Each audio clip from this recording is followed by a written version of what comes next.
Our next speaker is Dr. Chuck Dreyer. Chuck is an associate professor in pediatrics, but of course his specialty is neurology, and he's coming to speak on concussions. Well, thank you all. Dr. Patel and I didn't arrange this, but it sounds like we are leaving off in the locker room and endorsing the CDC. And they really do have a great source of information for concussion management. I know oh, by the way, I guess the other slide, I'm going to talk a little bit about concussions and a little bit about seizures, so there'll be a little break here in the middle. There's a little common ground too. So concussions have really been in the news. Everybody hears about this, reads about it, and I know they've been very active in the school system. Coaches, trainers, the state legislature has passed laws on how to manage patients that have had concussions, mainly athletes. This is a poster you can get. They'll send it to you from the CDC, and you can put it up all over the schools. And it tells kids a few of the symptoms they can start looking for to think that they might have had a concussion. So the data is really out there. I think there's so much data. Right now it's a little confusing on how to wade through that, and I'm going to try to help you all with that a little bit. Definition. Back in the good old days, I always liked this. A concussion is a mild traumatic brain injury. And a mild injury means you're going to get over it and life is going to go along real well. Then committees got a hold of it.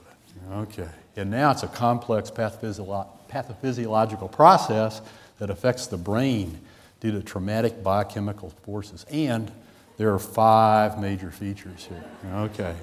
You can have a direct blow, but you can also have this energy transmitted. You can land on your shoulder and your head can move around a little bit, and the energy and the flow. And what really a concussion is disconnecting all those nice circuits, get involved in all that. So it can be an impulsive force transmitted to the head. Usually the effects are immediate. You know, it's the old ding that college or high school football players used many, many years ago that I remember. And usually you feel kind of bad and you come back and you're feeling pretty good in a little while. Usually there's nothing that happens to the brain. You can't see it on CT. You can see a little bit on MRI. This has changed, and one of the big concerns about concussions these days, we've learned from professional athletes, professional football players that have had repeated concussions and wind up with a terrible degenerative process called chronic traumatic encephalopathy. The thing is, there's PATH studies showing this in 18-year-old kids that have had repeated concussions in high school sports. That's one of the reasons everybody's real nervous about all this.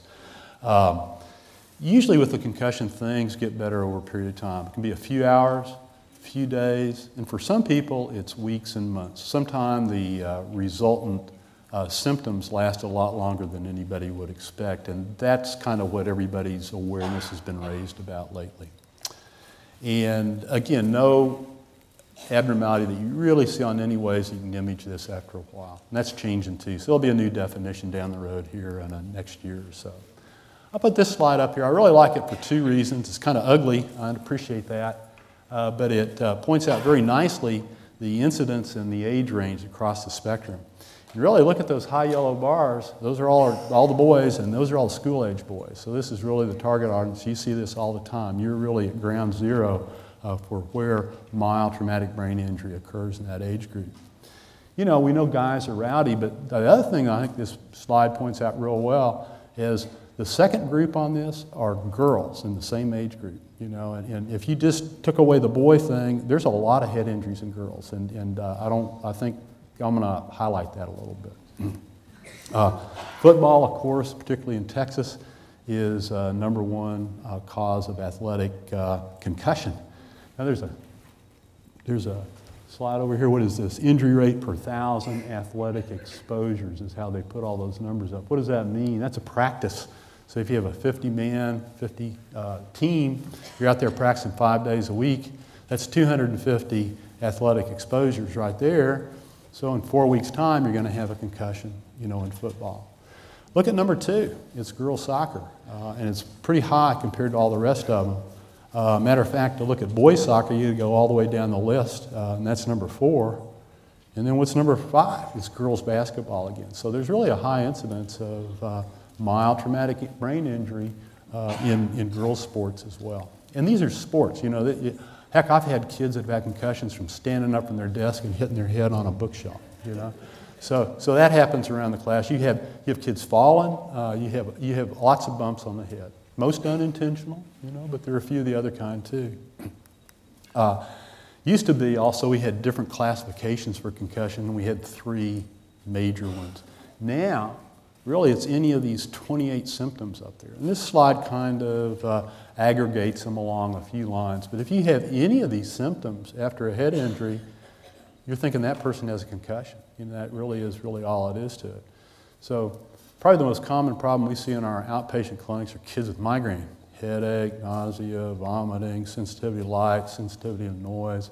So I guess I think a migraine now is a concussion, and it's everywhere. No, not really. But these are the things. Nobody remembers this, but this is what's on all the posters, all the CDC websites, all the little forms that are available to pass out to everybody to let everybody know that these are what the signs and symptoms of a concussion are.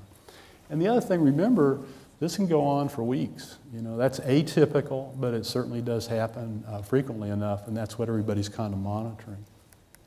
What happens immediately with a concussion? This is from an Australian football game where they record these things all the time because they're all televised, and you see lots of head injuries. And immediately after, you see this guy on the ground, and he's stiff. He's very, very tonic. And you can even have a little myoclonic movement at the same time. Usually you don't lose full consciousness. You may not remember everything, but you're really not out cold. That does happen, you know, about 10% of the time.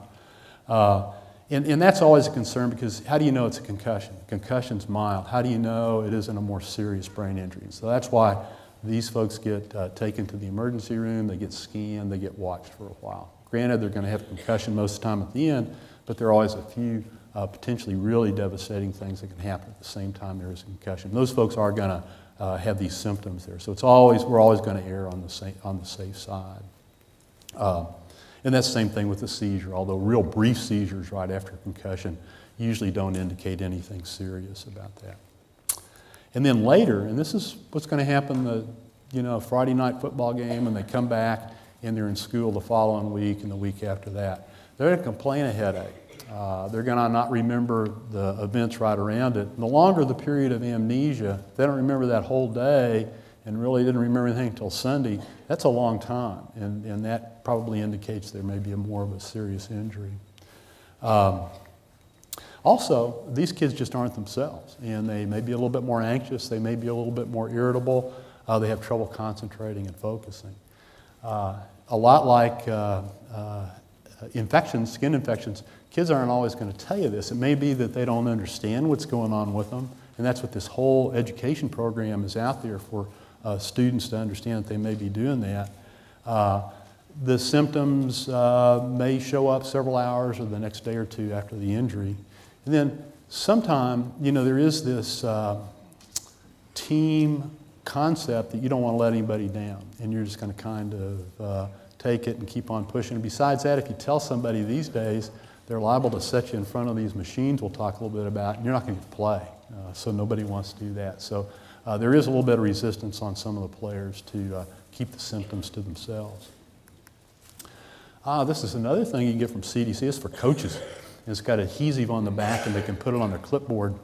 And the first thing it says, if any of your players have any of these symptoms, they probably have a concussion, and let's just take it from there. And you can put down local contact information, and then it's also got the cardinal rule is to keep that athlete out of further activity. And that's the main thing that everybody now is probably pretty much aware of. A lot of school districts, and I'm sure you guys are working in some of them that use this program, started off in the NFL. It's in, I know there's several school districts in the area that use this impact program. Anybody that's involved in a team sport sits down on a computer for about 20 minutes and takes a series of tests. And they get a score on all that, and that's their baseline. Now, if they have any kind of head injury during the season, they sit down in front of that computer again, take the same types of tests, and then they'll get back to practicing until their scores are the same. So it's a baseline. It's fairly effective. It's kind of a fun thing to do, and it works as far as keeping everybody involved, and they've been very successful. tell you what, I was putting these slides together, and I said, you know, I wonder if there's an app for that. And I went to, there is, okay. And seriously, it's really good, you know. Okay. So it's all there, and on this app you can put information on, and you can email it, you know. So it ties right into all these things. So I was impressed. There's several apps, you know. I never spend a nickel on an app. That's my rule. And there are a couple free ones that are out there. But it gives you that same list, you know. It's right there in your pocket. So the kids can hand this back to each other.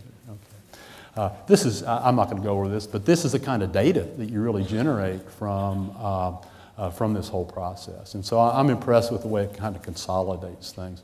And trust me, I have no financial interest in any of this. And there are other ways to do that. So managing them. And the management steps, I think, again, are fairly routine. You can read them from different sources. They're all going to say the same thing. They may vary a little bit in the detail. So cognitive rest, that's a relatively new phenomenon for me and maybe for you guys too.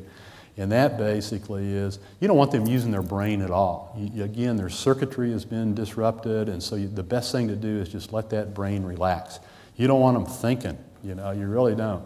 You don't want them taking tests, trying to, you know, math, foreign languages, it's hard.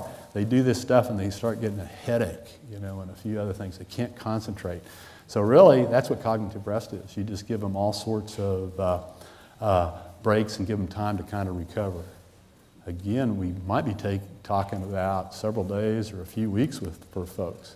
So some of this, what do? Give them a temporary leave of absence, let them stay home until they start feeling better, short school day, reduce their workloads, no test taken during this time. Sounds like a pretty good life for me. I would have enjoyed all that, and I probably would have figured out how to milk the system a little bit.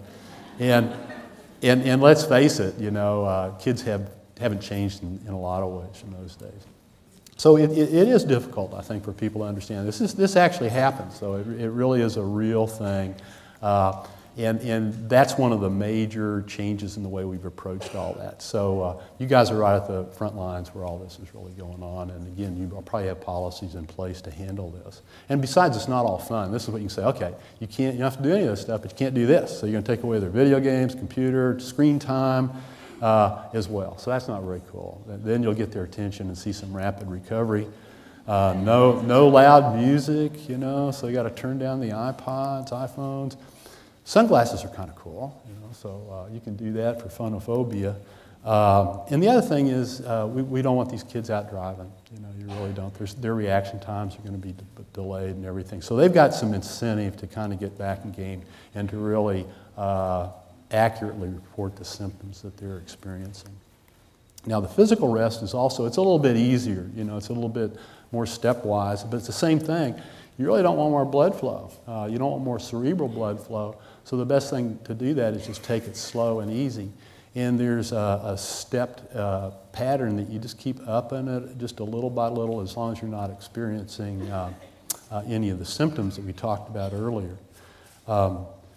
And you know, and the thing is, you don't get these kids back in action until they're symptom-free. And really, the same day is universal. You know, if you have a concussion on the sideline, you do not get back in the game. Everybody knows this, except I know there's some football fans and probably some UT former fans who remember Colt McCoy and probably some Cleveland Brown fans. And a few weeks ago in the season, Colt really took a hit. And he was dazed and he was stunned. And he just by looking at him and going through that list, he had a really good concussion. And tell you what, he was back on the field, and he's the NFL. He was back on the field in 10 or 15 minutes. His father was incensed, you know, and you don't want a dad, you know, mad at the coaches. So it goes on at the NFL, not everybody knows better. Everybody knows how to manage these things. The NFL is actually a leader in all of this, but the rules get bent, and so just, you know, enforcement and really doing this is the way to go. This is kind of that stepped program I was going to get through. And if you have a mild concussion, you can see these symptoms and this level of activity happen in a week. You get injured on Friday night. By Monday, you're up walking, moving around, feeling pretty good. You can get your heart rate up and do a few things like that. You can go back to regular practice without any contact on Tuesday. You can do the non-contact drills on Wednesday, full contact practice right before and ready to play the game next Friday night. And that's not an unusual course. The thing is, it's slow, it's stepwise, and things like that. This can also end your season very early too if you're not recovering. So all the programs are outlined. It's just kind of getting everybody on board, and I think everybody really is. I've been impressed with the knowledge that the trainers and the coaches really seem to have about all this. One of the big fears we have is second impact syndrome, and that is having a second injury without fully recovering from the first one.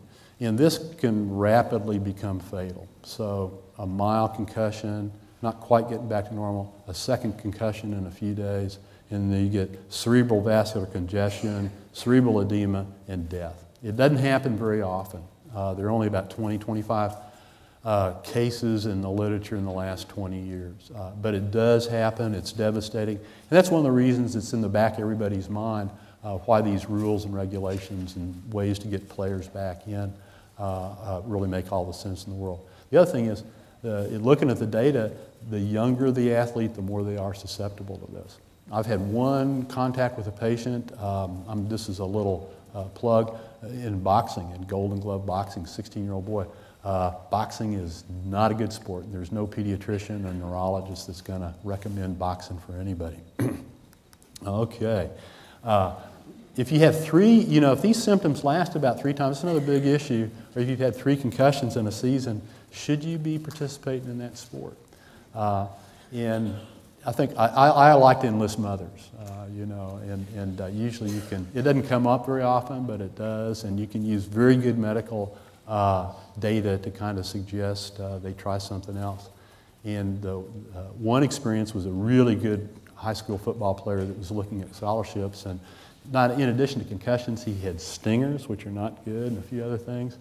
And we told him he should think of a few other things, and the relief that showed over his face was palpable. It's the last probably reaction you expect him to have, but to find out he didn't have to play football anymore was a huge relief for this guy. He's a real good golfer, so that's a little bit better. That may have had part of it to do too. Again, the internet's full of very, very, very good resources. We talked a little bit about CDC, how you can get an app for it. Also, the American Academy of Pediatrics has great information, including a little tool that's also there, an app for that. And that's concussion assessment tests. And the American Academy of Neurology is going to have a lot of good data. They've been revising their old data for the last 2 or 3 years, and they've sent us updates on what's coming out. So that'll be another single source. So right now it's picking which one to use. CDC has excellent resources. I'll probably be back in the American Academy of Neurology in a little while when their results should be out in a few months. So I'm going to switch gears real quickly since they asked me to cover 2 things. Talk a little bit about seizures. Migraine and seizures occupy most of what we spend our time in the outpatient clinic dealing with. The group that I'm going to back for another real good source of information is the Epilepsy Foundation of America, and their website has tremendous amount of information and resources for everybody, from the patient, the child patient, up to the physicians and nurses. A few more definitions, okay, and we'll keep these real simple. Seizure is the discrete event that we really are seeing, and it's a transient hypersynchronous abnormal neuronal behavior. Epilepsy means you have a tendency to have recurrent seizures, and it's a scary word. It's a word that parents take a little bit of time to get used to. And then epilepsy syndromes, because that really gets to the bottom of the question: why are you having the seizure to begin with? A few epilepsy syndromes that everybody's familiar with are absence epilepsy. A few of the other ones that are related to it, and these are usually the healthy kids that wind up suddenly start having seizures, and those are the ones that y'all are going to have a lot of contact with. So we're always trying to answer why and how best to manage them. This is what abnormal synchronous electrical activity looks like. You can see a normal EEG. This makes neurologists feel good when we see all those waves up on top. And actually, you don't have to see too many EEGs to know when something bad is going on. Now this is actually going on for about 10 seconds. A child may just be sitting there, maybe staring. They're not receiving a lot of data during this time. And that's an absence seizure. It doesn't, electrically it's very impressive. when you're watching them, they're not too impressive. It's just like the child truly is absent. And we like that term now a lot better than petit mal.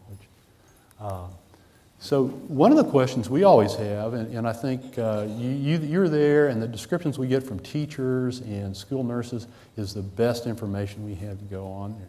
But there are a lot of other sudden, abrupt changes in consciousness, we can talk all day about this. Don't worry, I'm not going to do it, about a few of the other things that mimic epilepsy. Syncope is really common. There's no doubt about it. Migraine, nausea, vomiting. Sometime during migraine, people are somnolent. You can't even wake them up. Tics, chorea, dystonia, and there's some very interesting dystonias that everybody thinks are going to be a seizure to begin with. Sleep disorders, and there I'm thinking basically a cataplexy that goes along with narcolepsy, or kids that suddenly fall asleep and you can't wake them up. They always get in trouble before they get diagnosed because they're always sleeping in class. And it's rare. It really is rare compared to all that. And psychogenic seizures, seizures that really aren't. And it's a complicated group. We begin seeing that occasionally in children as young as 8, 9, and 10. Okay, and this is just quickly to kind of talk about, there really are two big groups of kids with seizures. There are the normal kids that have an occasional seizure. There are kids with multiple neurological problems that seizures are a part of that, whose seizures are really difficult to control. And these are the kids that are going to have frequent seizures in the classroom. They always have. They're on multiple medications. They're intractable and hard to control. And they're really two entirely universes of patients and how we kind of deal with them. And really it goes back to looking at the etiology of what's going on. There are a lot of kids with seizures out there, 325,000 children. They're all in our schools, so everybody sees them and knows them. One more reference, and I've seen this from a lot of the school systems. We use it, we give it out, and this is a seizure action plan. The Epilepsy Foundation puts this out. I think it's a great single sheet of information. And I've got it, it's on the list. You can print these out. It's got all kinds of good data on it, including all the basic first aid.